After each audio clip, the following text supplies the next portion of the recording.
Release. Fire.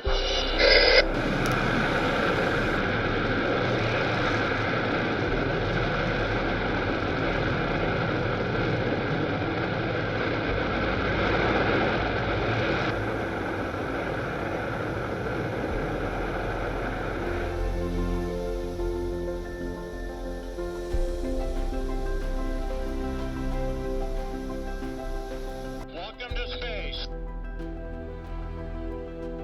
To all you kids down there, I was once a child with a dream, looking up to the stars.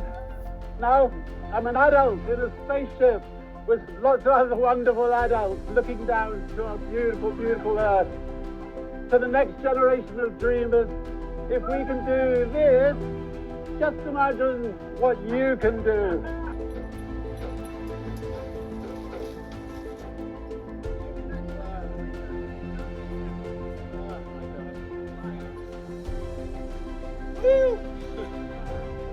Oh my God. Unbelievable. This is too unbelievable.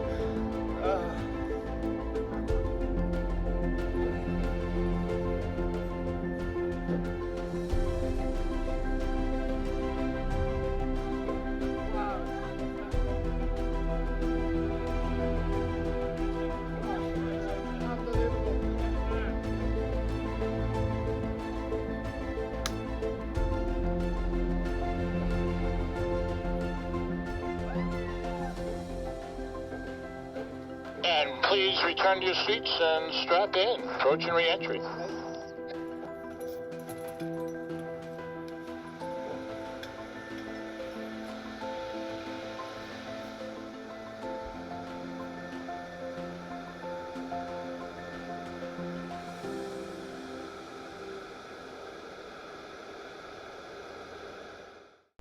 Hi, this is Enrique Herrera, and the company I'm going to be showcasing today for Aviation 355, the airline I'm going to be showcasing is actually not an airline at all. It's actually a hybrid airline space line. And that company is Virgin Galactic. And you may have heard about it. Its CEO is Richard Branson, and recently he took a flight into space. First billionaire into space, beating Jeff Bezos by 9 days. So that's the company you're going to learn about here in the next few moments. So thank you for your attention. Now, an overview of the things we're going to talk about today. We're going to talk about Richard Branson and Virgin Galactic's history. We're going to look at Virgin Galactic's mission, their mission statement, and what they just accomplished, their first private flight beyond Earth's atmosphere. We're going to talk about the market for space flight or commercial space flight. We'll take a look at service characteristics, regulatory oversight, alliances and code sharing, and then we'll hit fleet structure and corporate culture. I'm going to touch briefly on the history of Richard Branson and his relationship with Virgin Galactic. There are 6 key dates that we'll cover. The first one being 1969. This is when a young boy watching English television first saw the American moon landing. That young boy was Richard Branson. And what that did was spark his dream of one day going to space. The second date is 2004. What's significant about this date is that this is when the Ansari X Prize competition took place. This was a $10 million purse for the engineering company, and it was open to everybody across the world when one engineering company would take that purse, take that prize. And it was awarded to Mojave Aerospace Ventures in their spacecraft, Spaceship One. And the parameters for the competition, it needed to be able to carry 3 people, it needed to reach a height of 100 kilometers, and it needed to make 2 consecutive flights within 2 weeks. The incredible team that was assembled won the competition, caught the attention of Richard Branson. They were licensed by Richard, and they created Virgin Galactic. With Richard coming on board, obviously there were perks, and that came in the amount of money that he brought with him, to the tune of $2 billion. So it really elevated their space game. The third key date is 2014, and it was this year when White Knight 2 released Spaceship 2, 4 seconds after release, that the spaceship broke apart, and that was due to a malfunction with the feathering mechanism. The next date is 2018. This is when Spaceship Two, Unity, made its first journey into space, reaching an altitude of 264,000 feet. A few months later, in 2019, on the 22nd of February, Unity made its second journey into space.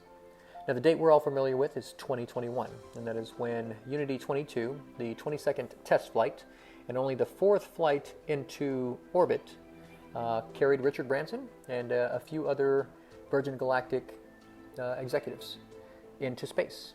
And we all saw them on television. We heard that epic speech by Richard that you heard earlier, and it was quite the event, and that truly opened everybody's eyes to the reality of commercial space travel. Now, we've seen the video, and there's another video here in a moment. But the thing to understand about the flight profile, this is pretty spectacular. The great thing that they showcase in the video is the fact that this takes off from a runway. So no rocket, no thrust to get you into orbit. So this is pretty spectacular. It's sustainable. It's reusable. They did a tremendous job with this. In slide 4, it displays exactly what takes place. You have the mothership that releases the spaceship. The spaceship ignites its rocket engine, and it makes a vertical ascent into the upper regions of the atmosphere. At a certain point, about a minute past burn, it stops burn, and at that point it is on the edge of space, and then it continues floating up another few tens of thousands of feet, and it reaches apogee, and that's when it's at its peak. It floats up there for a few minutes, and then it makes its slow return, once engaging the feathering mechanism, slow return back into Earth's orbit. And that feathering mechanism is pretty darn tremendous. It allows the ship, at whatever rotation, on whatever axis it is, to come back down safely to the appropriate altitude, where they put the feathering mechanism back down into a wing configuration, and it glides back into the same airfield that it took off from. This is efficient, this is a sustainable, this is a repeatable model, and it absolutely works. So kudos to Virgin Galactic. Now, in slide 5, when we talk about the market, what we do have to understand is that Unity 22's accomplishment is one of the greatest milestones for mankind in our modern world to date. For years, the travel industry has been working to optimization, to running at 100% efficiency. And that's awesome for customer satisfaction, customer safety, customer service. But it is time, with what Richard Branson and then Jeff Bezos have accomplished, to write the next chapters of this book. And that next chapter will be space tourism. And what's great about this is that NASA and our government have always asserted that space tourism was too dangerous and too expensive for general public, and that space exploration for the private sector was neither possible or affordable. They had the market because it was big government and because it was so expensive. But thanks to the Asari X Prize and that spirited $10 million competition in 2004, man, we have space travel today. Now, regarding the pricing and the scheduling for this new market, the commercial space travel market, everything is still up in the air. Nothing is determined at this time. As far as Virgin Galactic is concerned, they are actively seeking on their website at virgingalactic.com future astronauts. And there's even an opportunity to enter to win one of 2 seats on a future commercial spaceflight through a fundraising organization called Amaze. However, ticket prices have yet to be announced. And again, like pricing, scheduling has yet to be released as well. However, if these 2 factors are in the realm of reasonable, this will be an experience that will be on everyone's to-do list and definitely their bucket list. Now, in slide 6, we talk about service characteristics. Now, space flight, space travel, commercial space travel, the service characteristics are going to be, they could be endless, especially in the near future when we're going to a moon base, or we have hotel stays in space, or special trips to the ISS. But as of right now, service characteristics have not been really released. They've probably been planned, but they've not been released. But what's exciting is that there will be a competition between, at least in the very near future, Richard Branson and Jeff Bezos to capture your dollars to go to space. So what that means is that's going to mitigate any chance of a monopoly on this business. You know, they cannot set their own prices because there's going to have to be a competition. However, those two being businessmen don't know how they feel about each other, but they could absolutely come to some sort of agreement that, hey, this is the standard or the going rate for space travel. So we'll see what happens in the future. But what I will tell you is that Richard Branson, he thought ahead. And Spaceport America, his dream is underway. That facility is spread across 27 square miles. It is the epicenter of flight operations for his organization. And it is the world's first purpose-built commercial spaceport. He put his eggs in the right basket there. Now, on slide 7, we talk about the regulatory oversight. And here's the thing. You know, right now, this is officially still aviation, but it's aviation on a whole nother level. It is highly regulated, and it has oversight from several agencies, including the FAA and the special office within the FAA that was, I'm sure, created once everybody started going to space, which is called the Office of Commercial Space Transportation, or FAA/AST. It is also governed by the National Aeronautic and Space Administration, NASA. But here's the crux. This is a private company. So they have their own governing board, their own stockholders, their own members that they are accountable to as well.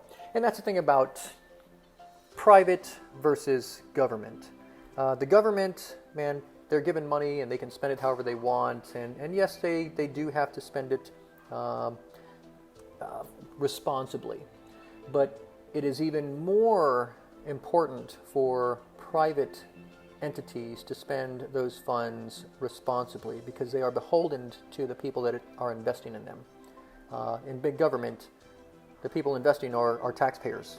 You know, we don't get annual reports. We can see them, but we don't get those annual reports that talk about our profits and our bottom line. So there is, within all of these organizations that are on this slide, Virgin Galactic, Sierra Nevada, Boeing, Rocket Lab USA, Blue Origin, Northrop Grumman, United Launch Alliance, and SpaceX, there are oversight positions within each of those companies. So I venture to say that all of these organizations are under more scrutiny and more of a microscope than NASA ever was.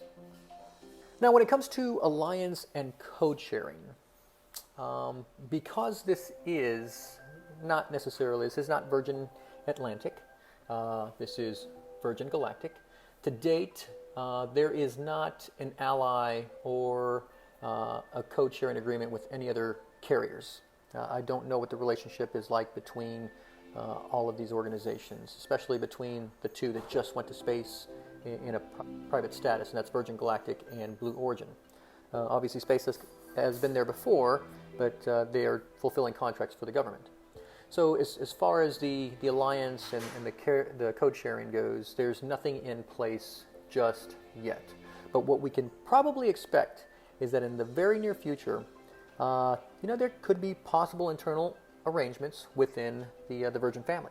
Virgin Atlantic would have an arrangement with Virgin Galactic, and they've got their own runway. They've got their own spaceport that could be a hybrid airport. So I could see them flying folks from Europe, from Australia, from anywhere here in the United States that Virgin Atlantic flies, to Truth and Consequences, New Mexico, to take a flight into space. That's absolutely in the realm of the feasible. Now, code sharing agreements may be possible in the future if any of these other organizations decide to go private. Off the bat, if Richard Branson decided to have a conversation with Jeff Bezos, they could come to some sort of agreement between Blue Origin and Virgin Galactic, and there could be a code sharing to go to space. Who knows? But as it stands right now, it's still in the works. Now, regarding Virgin Galactic's fleet structure, to date, it's not very robust, but it is enough. This initiative has been in production since 2004, and since then, the vision of their CEO, Richard Branson, the space flight capability has been refined, Spaceport America is operational, and the fleet has grown and matured in design, capability, and safety. So as it stands today, there are 2 motherships, White Knight 1, White Knight 2, White Knight 2 being the primary, and it is also known as Eve, named after Richard's mother. And there are 2 spaceships with a third one about to be released. So Spaceship 1 was the original from 2004. Then Spaceship 2 is the one that is currently in use and the one that Richard Branson went up in on VSS Unity 22. Again, the 4th flight into orbit. And they will be launching here. They already have a video about it, but Spaceship 3, and they're going to call it VSS Imagine. So as the years go by, they will make vast improvements to their fleet. And finally, I want to hit on corporate culture. Richard Branson, obviously, with the type of person that he is, he draws in great people. He's got great energy. So, for this project, he's obviously assembled a prize-winning team of great leaders, great followers, expert decision makers with a strong culture of safety and achievement. And they are holistically committed to this organization. So some of the folks that he's put together, obviously the team from the $10 million prize-winning Azari Spaceship 1 project, they are part of Virgin Galactic. He actively recruits pilots from the Royal Air Force, the U.S. Air Force, the Marine Corps, the Navy, and NASA's Astronaut Corps. He has aircraft experts from Lear, from Cessna, obviously from Scaled Composites, Boeing, Lockheed Martin, and other aviation companies across the world. And he's got a team of test and safety leadership from the U.S. Air Force and United Airlines that are second to none. And to put the cherry on top, he has operational experts, including a former NASA Space Shuttle launch director and NASA's former International Space Station's assembly manager. So this is a rather large organization. Their culture statement on Indeed.com is this: Virgin Galactic is unified by the dream that for the first time in human history, people all around the world will have the ability to go beyond our planet to experience the magic and majesty of space, to feel the freedom of weightlessness, and see the Earth from a new perspective.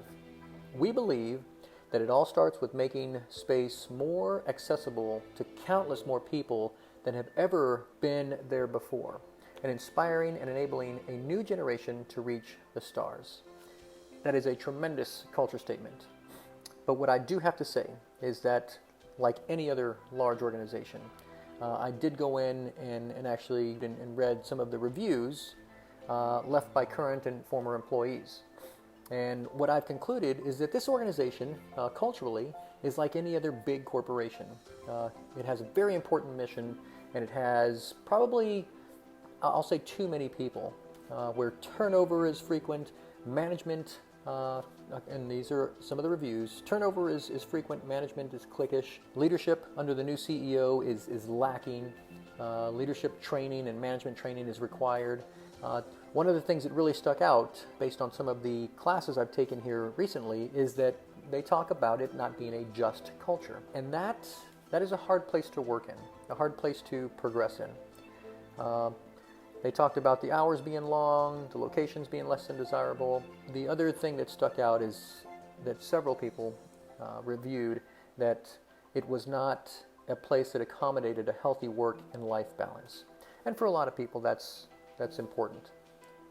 It was interesting to read all of the negative feedback, but there were also some great 4- and 5-star ratings. So I've been part of an organization like this where, man, the mission is so great. It is a no-fail mission.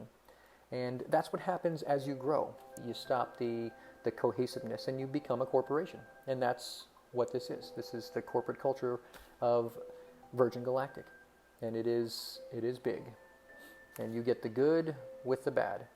So when I look at this, as far as the corporate culture goes, it seems like it would be a great place for someone you know, who is just finished college and is starting out and really wants to work for a great company and make a name for themselves and potentially progress onto something different. But for someone like me, a 24-year military retiree, I don't want to work 20 hours a day. Been there, done that. I don't want to be away from my family for months at a time. Been there, done that. So, you know, for some people this is going to work. For others it's not. But what they are doing is absolutely tremendous. So I'm going to leave everyone with a really cool video that I found on their website that really talks about the future. I mean, it is almost the marketing video for anyone that wants to go to space. So hope you enjoy it. Hope you've enjoyed this brief. If you have any questions, please feel free to leave me a comment. Thank you, and have a blessed day. What does spaceflight with Virgin Galactic entail? Well, it has a unique combination of revolutionary design innovations that make it like no other vehicle that has ever gone before. Firstly, air launch. Most rockets you see make a loud and bumpy vertical launch from the ground. To launch from the ground requires huge amounts of energy to lift the vehicle from a static start and to propel it through the thickest parts of the Earth's atmosphere. Instead, Virgin Galactic spaceflight starts with a smooth runway takeoff, not dissimilar to a conventional commercial airliner. The spaceship, attached to a mothership, gracefully ascends to the launch altitude of around 50,000 feet, bypassing the thickest parts of the Earth's atmosphere, making it far more energy efficient and far more comfortable for the passengers inside. When the vehicles have reached the launch altitude and location, Mission Control provides clearance for release. Release. The pilots activate the launch and set spaceship free. Within seconds, the rocket motor ignites as the vehicle starts its rapid ascent toward the stars. During this awe-inspiring journey, the spaceship reaches speeds of up to 3 times the speed of sound, and out the window, passengers will watch the color change from blue through indigo, and then to the iconic inky black as they soar into space. Once the rocket motor shuts down, passengers will unbuckle their seatbelts and float effortlessly around the cabin, enjoying the childlike freedom of zero gravity. The cabin becomes a spacious, 3-dimensional playground as passengers experience space firsthand, helmet-free. The ship has an incredible 17 windows, and passengers won't be able to resist being drawn towards the undeniable, euphoric beauty that lies beneath, as planet Earth looks right back at them in all her majesty. Whilst enjoying weightlessness and the life-changing view, the vehicle is preparing itself for re-entry into the Earth's atmosphere, utilizing the second design innovation of Virgin Galactic's space system, the Feather. There's apogee. Re-entry is arguably the most challenging aspect of space travel and has largely been approached in 2 ways, with winged vehicles or with capsule spacecraft. The revolutionary aspect of Virgin Galactic Feather technology is that it enables the vehicle to act like a winged vehicle when it is advantageous to be a winged vehicle, and then behave as a capsule when a capsule design gives you the advantage. On the way to space, the spaceship folds in half, with the booms moving upward to a 60-degree position as our pilots put the vehicle into an elegant backflip. This points the windows straight back towards Earth, offering passengers astounding and unobstructed views. This maneuver also allows the vehicle to behave like a capsule on re-entry, spreading the friction heat generated from re-entering the Earth's atmosphere across the entire underside of the spaceship, and aerodynamically enabling it to reorient itself from any position. Once the ship has slowed down and starts to travel through the thicker parts of the Earth's atmosphere, where a winged vehicle is advantageous for maneuverability, the booms come back down from their feather position, and the spaceship gently glides back home safely and smoothly, ensuring a thrilling yet comfortable ride for those on board, and landing on the same runway it took off from. A truly extraordinary design, fit for an out-of-this-world experience.